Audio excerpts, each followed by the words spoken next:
Fala, povo de Deus, povo abençoado, graça e paz à tua vida. Deus seja louvado porque você está aqui conosco, fazendo parte do podcast da querida e amada Escola Sabatina Viva.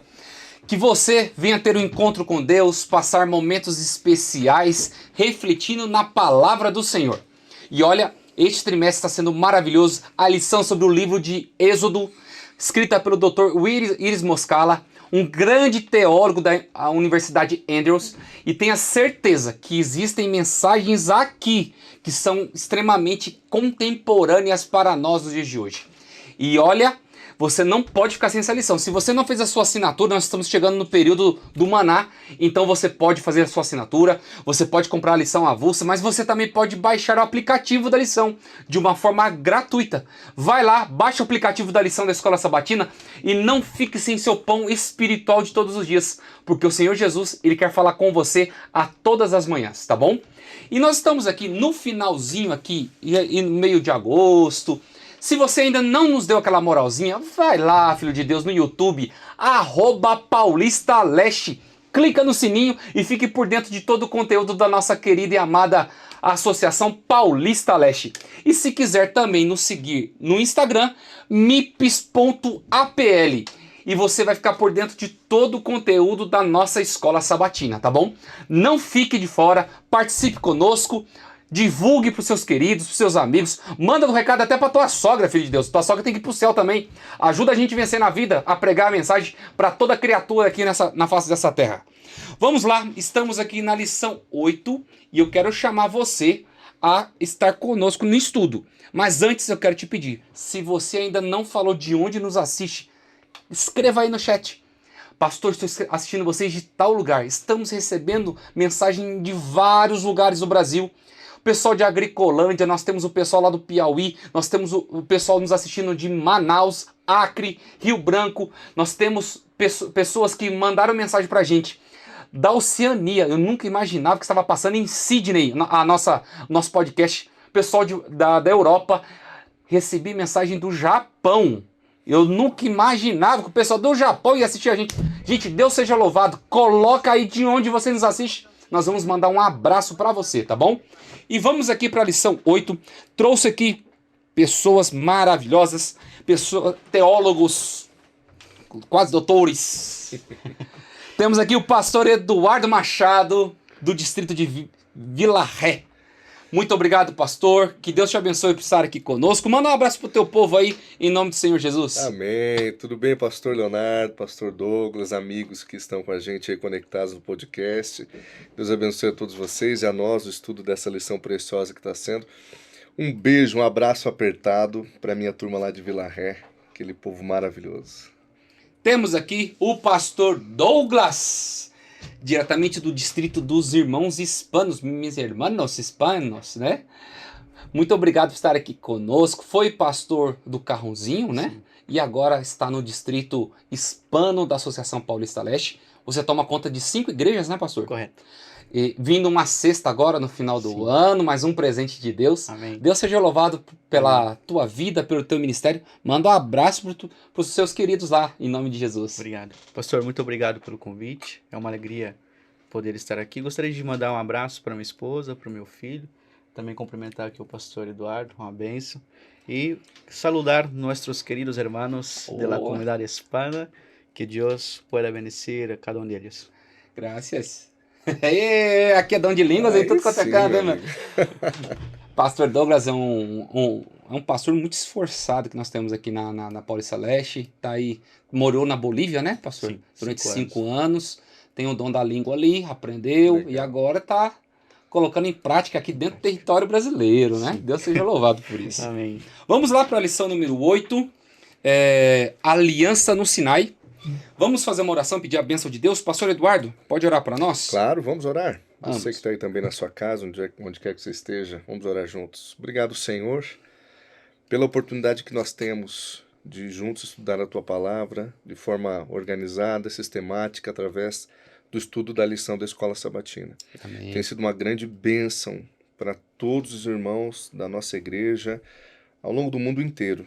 E nós aqui, na Associação Paulista Leste, temos dedicado tempo precioso para isso e incentivado nossa Irmandade a dedicar tempo, horas do dia para o estudo da palavra. Que o estudo de hoje seja especial, seja precioso e que o Senhor fale conosco através da sua palavra. Nós oramos em nome de Jesus. Amém. Amém. Vamos lá, verso para memorizar, Êxodo capítulo 19, verso 4 ao 6. Vocês viram o que fiz aos egípcios e como levei vocês sobre as asas de águia e os trouxe para perto de mim. Agora, pois, se ouvirem atentamente a minha voz e guardarem a minha aliança, vocês serão a minha propriedade peculiar dentre todos os povos, porque toda a terra é minha, e vocês serão para mim um reino de sacerdotes e uma nação santa. Aqui nós temos a aliança que Deus faz com o povo no Sinai. Os israelitas haviam saído do Egito, os egípcios haviam sido vencidos ali diante da questão do Mar Vermelho. Deus havia protegido o povo e agora Deus estabelece uma aliança, dando não somente a tábua de leis para eles, os regimentos e preceitos, mas Deus agora ele começa a colocar esse povo para ser um modelo, né? A complementar aquilo que Pedro depois fala: vós sois nação santa, sacerdócio real, povo exclusivo de Deus. Como que essa lição de sábado toca o coração de vocês aí no contexto que é aplicado? Léo, o que a gente vê desde Gênesis até Apocalipse é um Deus em busca do seu povo constantemente, né? E essa lição que eu ia falar sobre essa aliança, na verdade, é mais uma tentativa de Deus em restabelecer um compromisso, um pacto de amor e lealdade com o seu povo. Desde o começo, o sentimento de Deus é sempre de ir em direção ao ser humano, é sempre de ir em direção à obra-prima da sua criação. E aqui nessa lição de forma específica, mais uma vez, é Deus resgatando o seu povo do Egito e agora querendo estabelecer um compromisso, um pacto com o seu povo. Então, eu acho que o que fica para mim de sentimento na abertura dessa lição é esse Deus apaixonado por nós, é esse Deus que nos ama de uma maneira que a gente não consegue explicar, que a gente não consegue compreender, mas que a gente pode aceitar. E uma vez que a gente aceita esse amor, a gente entra nesse compromisso que Deus fez já lá antigamente, e ele sempre quer fazer esse pacto de amor com a gente todos os dias, né? Muito bem, pastor Douglas. O que me chamou a atenção, complementando também o que o pastor Eduardo mencionou, é que assim, quando a gente olha para o verso para memorizar, né, a palavra de Deus começa assim: vocês viram o que eu fiz aos egípcios e como levei vocês sobre asas de águia e trouxe para perto de mim. É como se Deus estivesse falando assim: amigos, eu já provei para vocês, né?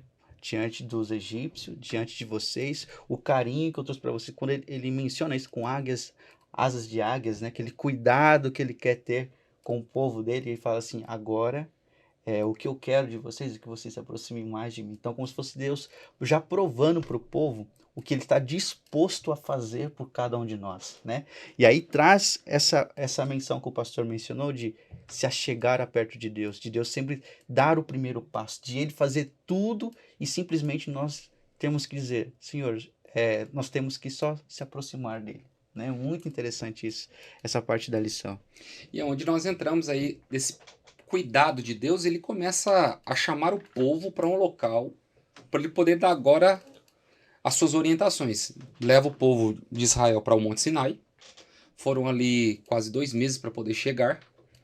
E Deus começa agora a falar do Decálogo, que esse período de 1 ano que eles ficaram ali no Monte Sinai serviu para poder ser escrito agora o Pentateuco. Toda a história de Israel fica em torno de tudo isso.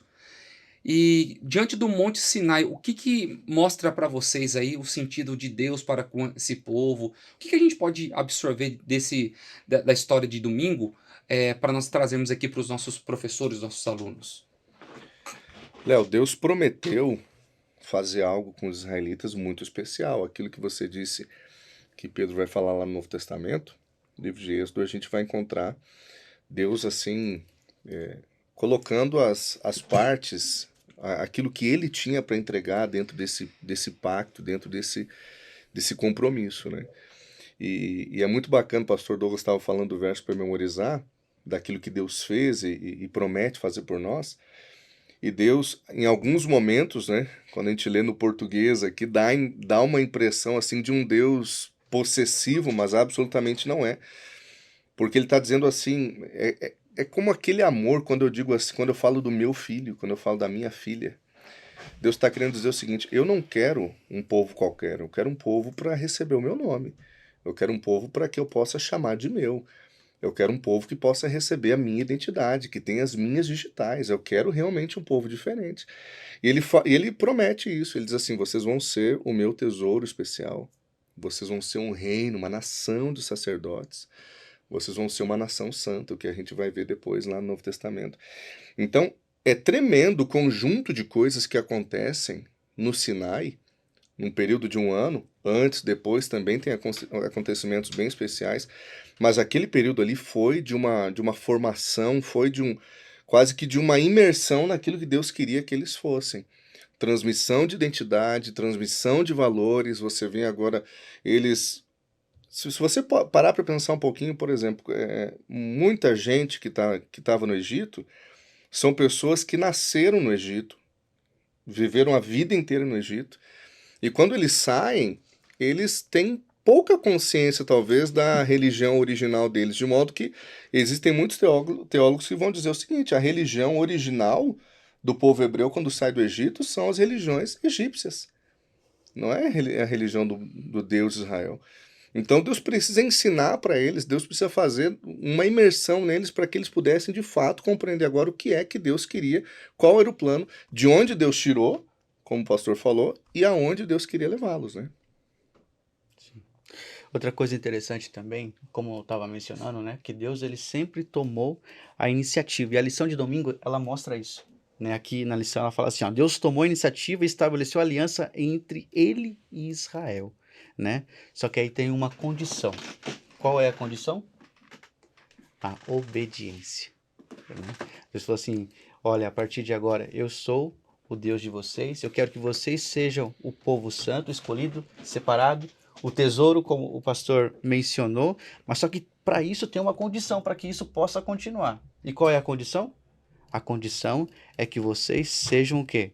Obedientes, para manter e continuar esse relacionamento entre Deus e o seu povo. E o interessante é que a Deus ele queria tanto que o seu povo fosse fiel às leis ali que ele propôs para o povo, que ele fala assim, vocês vão ser o sacerdote daqui para frente. Né? Qual que é ali o papel de vocês, então? É ajudar com que os outros povos que estão ao redor de vocês, a missão de vocês é fazer com que eles também possam o quê? Seguir essas leis, seguir esses preceitos, para que o meu povo, mais uma vez, possa vir até mim. Então é muito interessante essa iniciativa que Deus tem e coloca para o seu povo. E aonde que você entende que Deus ele faz um preparo, né, desse povo para poder receber essa lei. Porque não adianta nada você chegar com uma regra, colocar diante da pessoa e falar assim, ó, toma aí, só tem que respeitar isso daí e se vira. Uhum.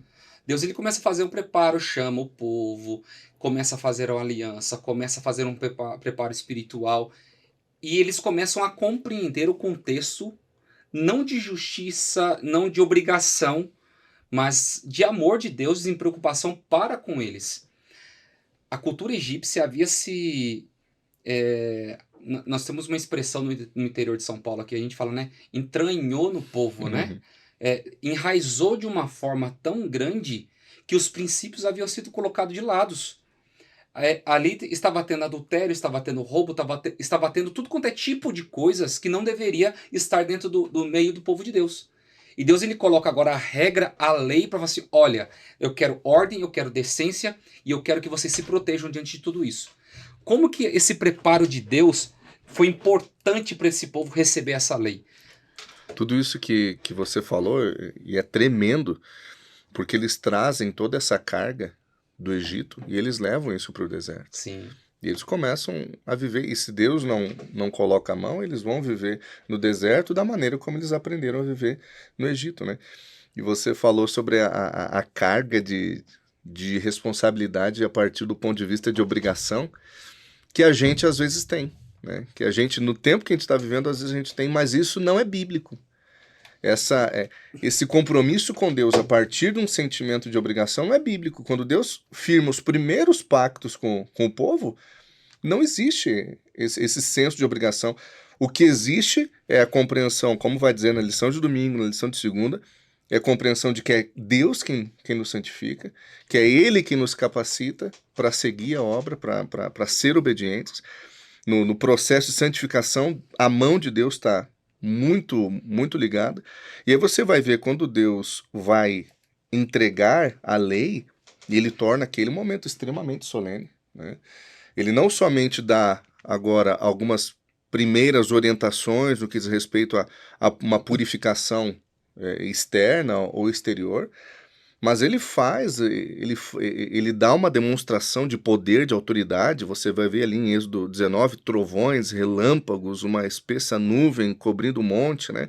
Trombeta. O povo, talvez, numa das primeiras vezes, abre os olhos assim e diz, poxa vida, esse Deus que nos libertou, ele é grandioso Tremendo. demais. Sério. Ele é tremendo e ele é sério. O meu relacionamento com ele tem que ser um relacionamento de seriedade. Ele sempre vai cumprir a parte do pacto dele. Eu preciso ter esse senso de seriedade. Ainda que eu falhe, ainda que eu caia em algum momento, ele vai me resgatar. Mas o sentimento de seriedade, de que as coisas, o compromisso com Deus é sério, isso a gente não pode perder, né? Sim, e aí o legal é que ele deixa os 10 mandamentos, né, para o povo como o centro da revelação ética dele mesmo, ou seja, ele se auto-revelando para o povo, da maneira como que ele quer que o povo comece a caminhar, a maneira como moralmente ele quer que o povo entenda, como ele deseja que a partir daquele momento o povo seja separado, o povo seja levado e orientado por Moisés, claro, mas sobre ali as leis que ele mesmo deixou para que o povo pudesse seguir. É tremendo assim, o objetivo do mandamento, né? O objetivo da lei que ele quer para o ser humano. É fantástico. E uma das coisas que me chama a atenção aqui no texto de Deuteronômio capítulo 5, 24, e vocês disseram, o Senhor, o nosso Deus, mostrou na sua glória e na sua majestade, e nós ouvimos a sua voz vindo de dentro do fogo. Hoje vimos que Deus fala com o homem e que este ainda continua vivo. Deus que proclamou a própria lei. Uhum. Ele não deu, como as pessoas defendem a lei de Moisés. Sim. Uhum. Porque isso daí é de Moisés. Não, não é Moisés. Deus escreveu com sua própria mão e Deus proclamou com sua própria voz a sua própria lei, porque ninguém poderia falar do caráter de Deus a não ser ele próprio. Porque a lei demonstra o caráter de Deus, fala sobre a sua justiça, fala sobre a sua glória, fala sobre tudo. Agora, como que um ser humano pecador finito vai falar de algo que é infinito? Então não tem como nós falarmos, você professor, comece aí a abordar com seus alunos. A lei não é de Moisés, é uma lei de quem? De Deus, onde o próprio Deus escreveu com o seu dedo e ele proclamou com a sua própria voz aquilo que fala sobre o atributo, a sua justiça, a respeito sobre o seu próprio caráter, né? A lição ela deixa bem claro isso, eu acho muito maravilhoso, porque Paulo também ele resume a lei de Deus com a base no amor. Ele cita o decálogo, o amor é a essência da lei, porque os 4 primeiros mandamentos falam do amor de Deus, e depois os 6 próximos é sobre o amor ao nosso próximo. E não tem como a gente falar de lei sem falar do amor, né? Infelizmente as pessoas colocam o contexto de lei na igreja como obrigação, né, pastores? Porque você é obrigado a guardar o sábado. Porque você é obrigado a deixar de comer algumas coisas. Deus não obriga a nada. Nós fazemos isso por amor a Cristo, né? Se eu entendo que é a lei de Deus, que é o contexto que Paulo ele fala com Silas no presídio, né? Fala, creia no Senhor Jesus e será salvo tu e tua casa. Quando eu creio em Cristo, de todo o meu coração, de toda a minha força, toda a minha energia, eu vou entender que eu preciso separar um dia para poder ficar com ele, com esse Jesus. É o sábado, ele pede o dia. Eu vou melhorar minha alimentação, porque eu vou entender que o meu corpo é templo do Espírito Santo e a minha alimentação ela vai estar totalmente interligada à minha adoração. Eu não vou fazer por obrigação, eu vou fazer porque eu amo esse Jesus, eu amo esse Deus e por amor a ele, eu vou obedecer a lei que ele pediu para mim. Vocês querem complementar? Não, perfeito, não, perfeito. Eu estava aqui apreciando enquanto você estava nos alimentando aí. Essa visão dualista de Deus é uma visão diabólica. Isso não é o que Deus queria, a maneira como Deus queria se revelar. Então você separar a lei da graça de Cristo, né? Você separar o Deus do Antigo Testamento do Deus do Novo Testamento. Não, esse é o Deus que mandou exterminar em algum momento. Esse é o Deus que perdoou. Esse é o Deus que mandou embora e disse, olha, não peca mais. Isso não é uma visão correta a respeito de quem é Deus, né? Não se separa, por exemplo, os elementos de justiça e misericórdia de Deus. São inseparáveis. É justamente porque ele é Deus que nele são inseparáveis. É possível que eu, Eduardo, não consiga ser justo e misericordioso ao mesmo tempo, mas ele é capaz. É exatamente isso que torna ele o nosso Deus digno de louvor e amor, né? Agora, quando você começa a destrinchar um pouquinho os mandamentos da lei de Deus, como você disse, duas partes, né? Você não consegue jamais separar esses elementos, porque lá em segunda-feira você vai entender o seguinte: quando Deus dá isso, ele está fazendo. É uma forma de ele proteger um povo que saiu do Egito completamente perdido. Eles precisavam de uma proteção, eles precisavam, lá como Jó vai dizer, uma sebe, né? uma cerca viva, eles precisavam daquilo. Então não existe essa separação. A separação não é bíblica. O Deus da graça, o Deus da bondade, o Deus da misericórdia plena é o mesmo Deus que nos orienta a caminhar na sua lei, nas suas orientações, na sua vontade. E talvez justamente o fato de eu amá-lo porque ele me amou primeiro é o que vai me condicionar, através do Espírito de Deus, obedecer, mas não obedecer com obrigação, como a gente estava falando antes. Obedecer porque eu o amo, porque eu experimentei a graça que ele derramou sobre a minha vida, porque eu sei quem eu era antes dele, quem ele me transformou e o que ele ainda pode fazer na minha vida. É por isso que eu o amo, porque ele me amou e agora eu quero obedecê-lo, eu quero fazer a vontade dele. Então essa separação não faz parte do plano de Deus, né? Interessante, tudo isso que vocês comentou a respeito do amor, né? A lição ela deixa bem claro que o decálogo é amor, né? E quando a gente pensa nesse amor, nessa lei, que ela nos leva para dois caminhos, né? Vertical e horizontal. Eu não consigo imaginar hoje a minha vida cristã. E por que eu estou dizendo isso? Porque nós temos amigos que são cristãos que eles dizem que não precisa mais, né, ter essa observação da lei. Mas hoje, quando eu olho para a lei de Deus, eu falo assim, cara, eu não consigo hoje ser um cristão sem a lei. Por quê? Porque a lei é o próprio amor de Deus para conosco, né? É como se Deus falasse assim, filho, ó, como o Léo estava explicando, os 4 primeiros mandamentos, filho, isso aí é para ter um relacionamento entre mim e você. E se você olhar para os mandamentos, ele faz você se aproximar mais de Deus, faz você se lembrar cada semana que você precisa ter o seu encontro com Deus. E aí depois, os 6 finais, aí agora muda para a relação horizontal que é entre eu e minha família, os meus vizinhos, a minha irmandade, a minha comunidade, os meus amigos, os meus familiares, as pessoas que eu amo, as pessoas que eu não conheço, né? Mas que eu tenho como obrigação por ser cristão, porque a lei é amor, ela me leva a amar essas pessoas, né? Ela me conduz a amar essas pessoas, porque Deus ele quer que eu ame o meu próximo como a mim mesmo. Aí isso completa tudo que é amor entre mim e Deus e entre mim e meu semelhante. É fantástico. Eu acho fantástico porque Deus ele não começa a lei no verso 3, Sim. que começa a não terá outros deuses diante de mim. Ele começa no verso 2. Eu sou o Senhor teu Deus, que te tirei da terra do Egito, da escravidão.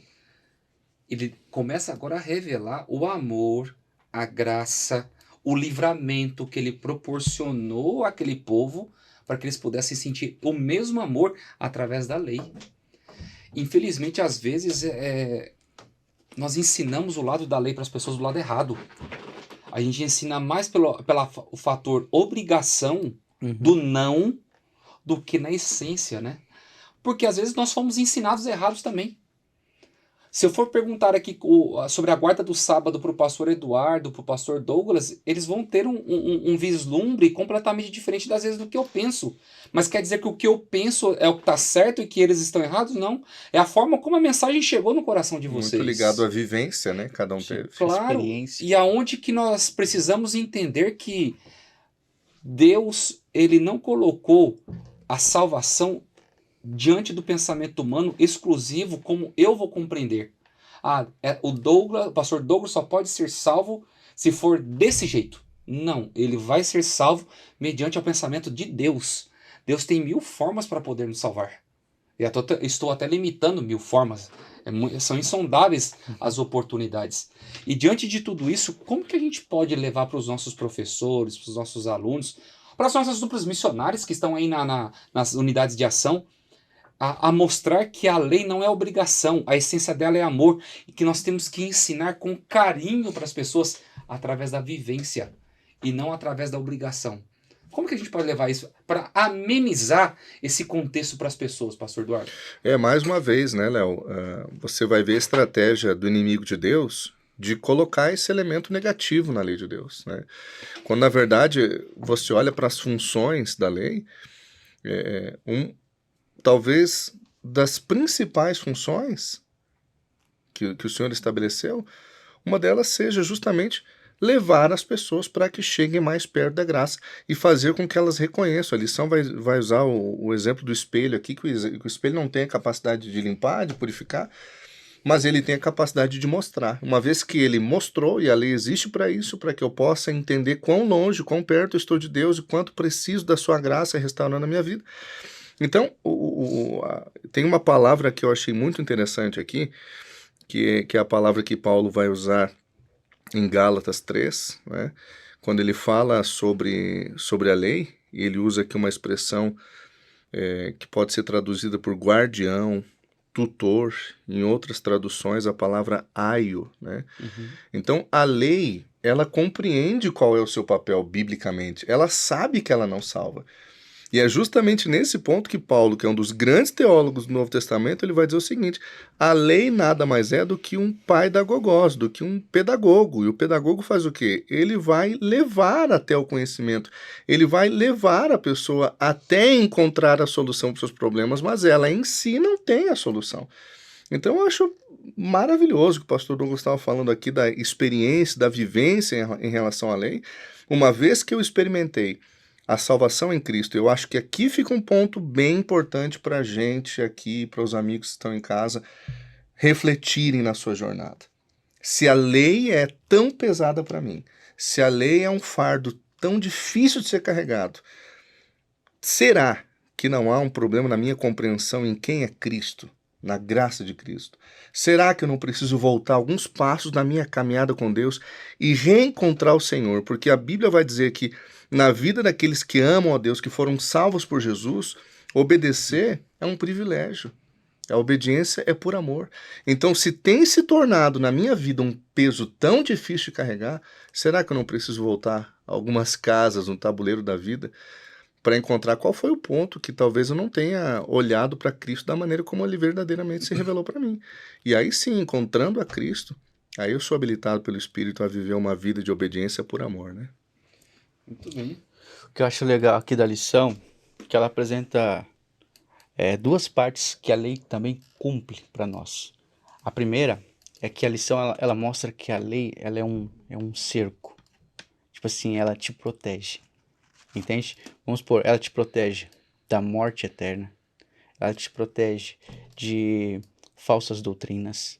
Ela te protege de falsos ensinamentos. Então ela faz um cerco aonde você está no meio, entende? E ela vai blindando todas essas coisas para que você mesmo não sofra, para que você mesmo não caia em errores teológicos, né? Se você seguir ali o pé da letra, se você estudar o que é lei de Gênesis a Apocalipse, você vai entender qual é o papel da lei, o que ela precisa, o que ela faz na minha e na sua vida. E o segundo ponto que a lição apresenta é que ela é uma placa. Por que uma placa? Porque ela sinaliza o caminho que eu preciso seguir. Como o pastor Eduardo estava mencionando, ela não ela não salva, mas ela mostra o caminho que eu tenho que seguir, que é andar para a salvação, que é encontrar com Jesus no final dessa sinalização toda que ela está fazendo. Né? Como o pastor estava mencionando, Paulo também fala em Romanos 7,7, né, que ele fala assim: eu não teria conhecido o pecado a não ser por meio da lei. Eu só conheço o que é pecado porque a lei, que é a sinalização, que é a placa, que é o cerco, ela está revelando para mim o que é pecado. Aonde eu posso cair, me ferir, sentir dor, sofrimento, angústia, por não seguir o que é lei.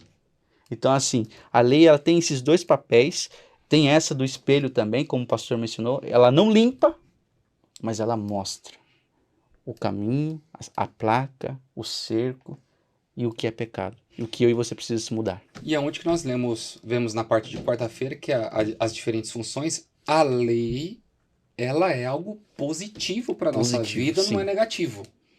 Ela não é uma inibidora, ela causa vida para nós, né? Ela posterga a nossa vida.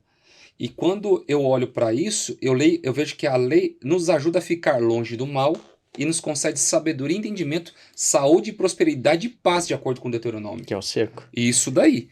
E aonde nós entramos no contexto. Vamos dizer, então, se a lei ela protege, a salvação é pelas obras ou é pela lei? A lição fala de uma forma bem clara que uma vez que a salvação é pela fé e não pelas obras, nem sequer as obras da lei, alguns cristãos concluem que a lei foi abolida pelo contexto que Paulo apresenta. Mas vem cá, se a lei ela é boa, ela não pode ser contraditória para o caminho da minha salvação, ok? Porque ela me conduz para o caminho da salvação. Como que essa ideia de interpretação bastante equivocada que tem no mundo evangélico tem que ficar longe da gente no contexto para a nossa salvação? Porque existem muitas pessoas que estão vivenciando uma dupla personalidade dentro do evangelho, aonde acreditam numa graça barata que você não tem necessidade de ter a lei como base da tua vida, mas só que ela usa a lei quando lhe convém. Para você exercer o contexto da graça. Mas só aquilo o que convém, não aquilo que é a base e a essência de tudo. Como que eu posso colocar para os nossos queridos que não existe essa questão de que a lei ela foi abolida, mas só que ela é algo extremamente definitivo para a nossa vida. É na terra, mas também que ela vai ecoar essa lei também na eternidade.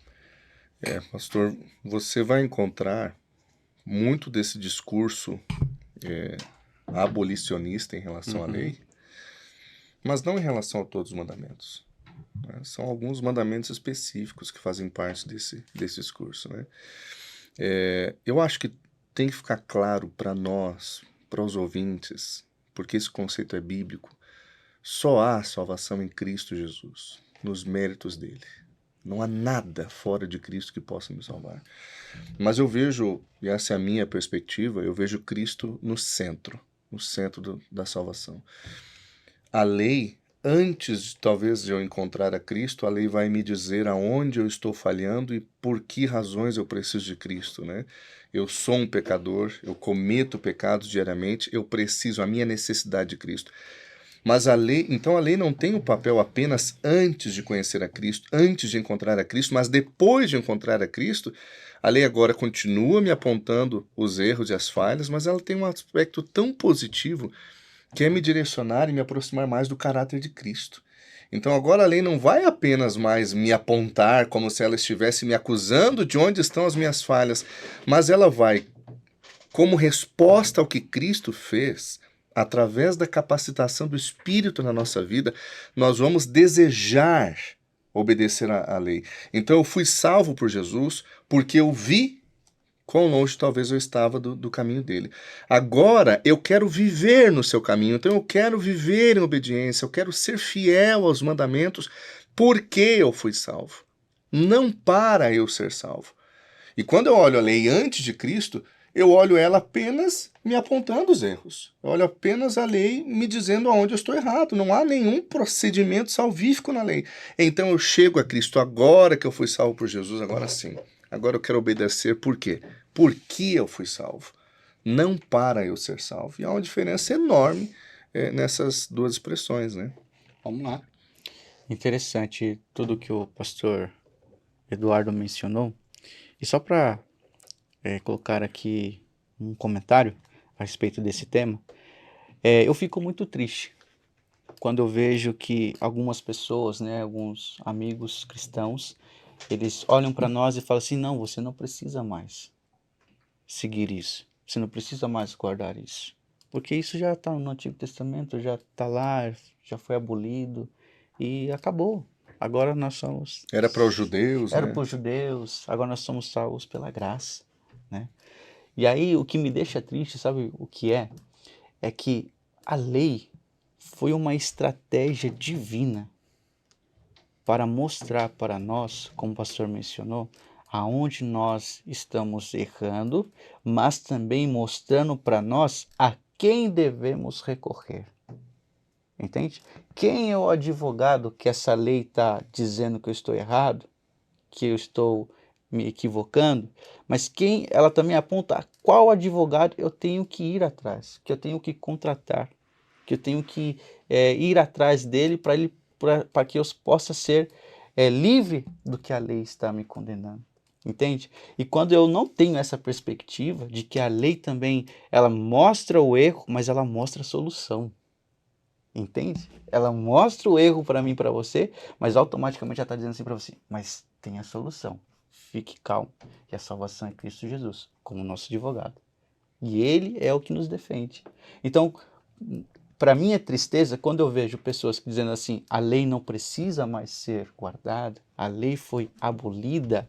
O que eles estão perdendo? A solução para os seus problemas, a solução para os seus pecados, a solução do seu advogado para defender. E um ponto interessante, pastor, é esse discurso de que não, agora nós vivemos sob a graça, nós somos salvos pela graça. Dá a impressão de que o povo do Antigo Testamento não foi salvo pela graça. E Paulo vai dizer que eles estavam sob o jugo da lei antes de Cristo, mas não eram salvos pela lei. Eram salvos pela graça. Todo o sistema cerimonial do santuário apontava para quê? Apontava para Cristo. Então a salvação estava em Cristo Jesus antes de Cristo vir à Terra.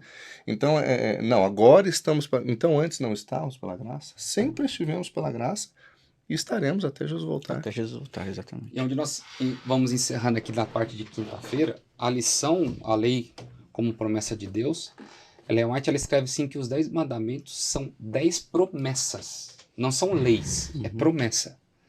Devemos entender que o decálogo como promessas de Deus que nos guiarão no caminho certo para que Ele possa fazer coisas maravilhosas por nós. Mas, para isso, devemos obedecer.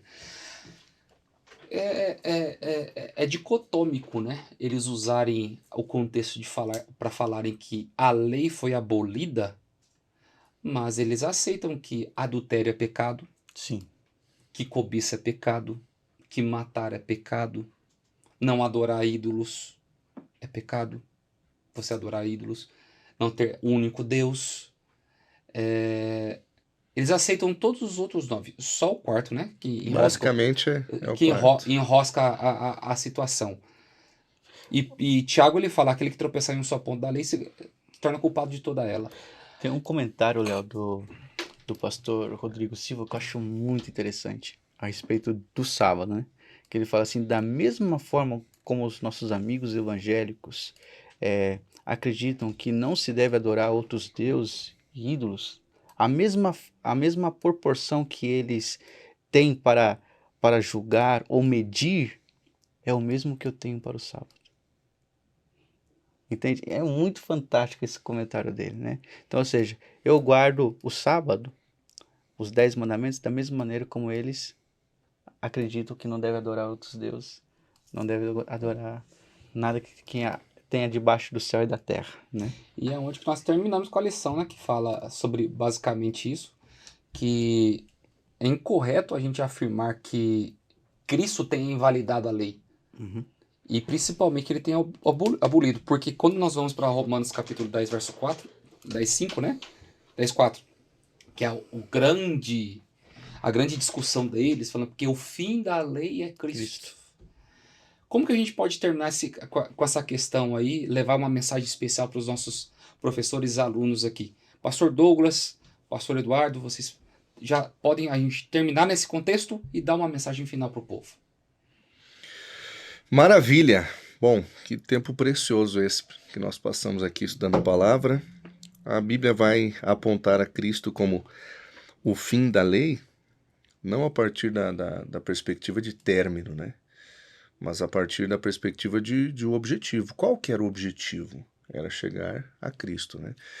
E eu acho interessante dentro da sua fala anterior, porque você vai ver um grande problema em relação a muita gente do mundo cristão relacionada à questão da obediência ao sábado, né? O quarto mandamento especial. E o quarto mandamento é um dos mais, ou se não o mandamento que mais aponta para Cristo, que mais aponta para o Senhor, e é o mais atacado, né?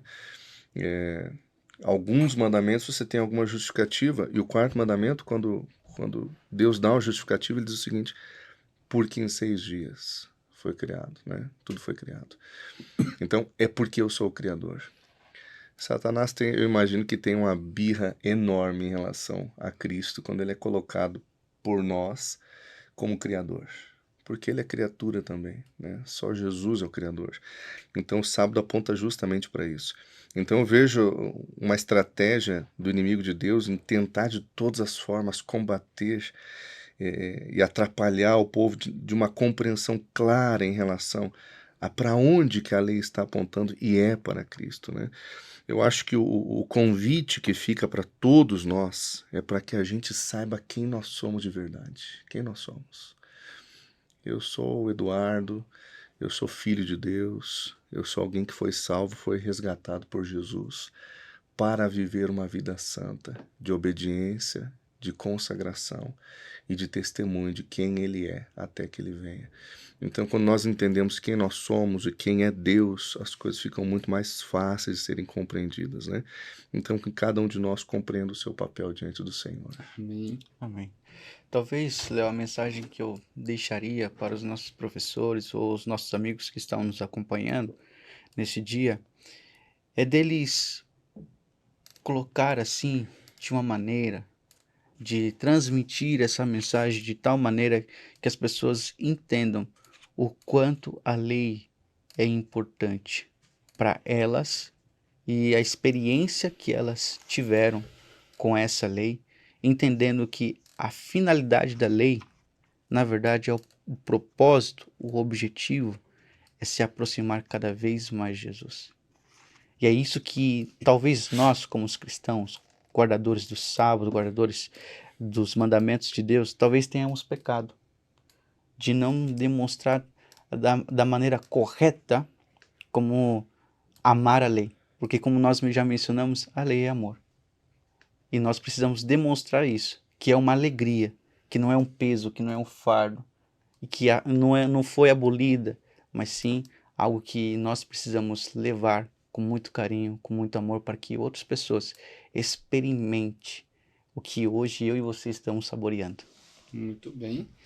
E é onde que eu quero que você compreenda, professor que está aí, passe para os seus alunos. A finalidade da lei ela foi cumprida em Cristo.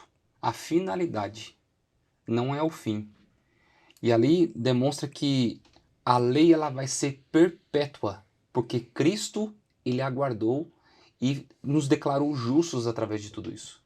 Que Deus possa abençoar a tua vida, possa abençoar vocês, meus queridos. Muito obrigado por passarmos esses momentos tão preciosos.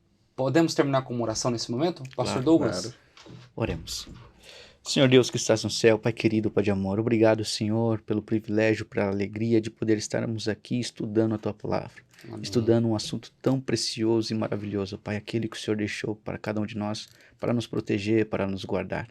Senhor, que essa mensagem possa chegar aos nossos professores e que eles, com muita alegria, com muita maestria, possam ensinar os seus alunos, ó Pai, a alegria que é servir-te, a alegria que é guardar a Tua lei. Amém. Que o Senhor nos abençoe hoje e sempre, em nome de Cristo Jesus. Amém. Amém. Amém.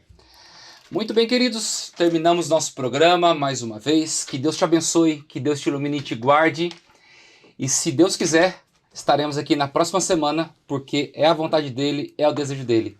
Que Deus possa estar com você todos os dias e até semana que vem, se Deus quiser.